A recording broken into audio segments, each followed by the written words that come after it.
നാട്ടിലിപ്പോ തൊഴിലില്ലായ്മ നല്ല രൂക്ഷമാണ്.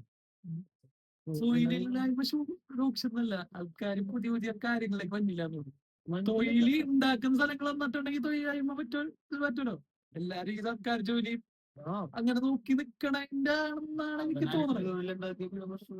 സ്വയം തൊഴിലാണെങ്കിലും ചെയ്യാൻ പറ്റുമല്ലോ. എന്തുകൊണ്ടാണ് നമ്മുടെ സാലറി എക്സ്പെക്ടേഷൻ വന്നുകൊണ്ടാണ്. നമ്മുടെ എഡ്യൂക്കേഷൻ സിസ്റ്റം അങ്ങനെയാണ്.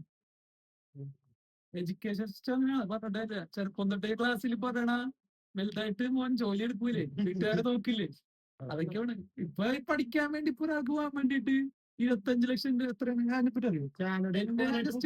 30 ലക്ഷം രൂപയൊക്കെ ആവും. അത് വീട്ടുകാർ സമ്മതത്തോടെ എടുത്തോളൂ. പക്ഷെ ഒരു ബിസിനസ് തുടങ്ങാൻ വേണ്ടിട്ട് 10 പൈസ കിട്ടും വീട്ടിൽ കിട്ടൂല.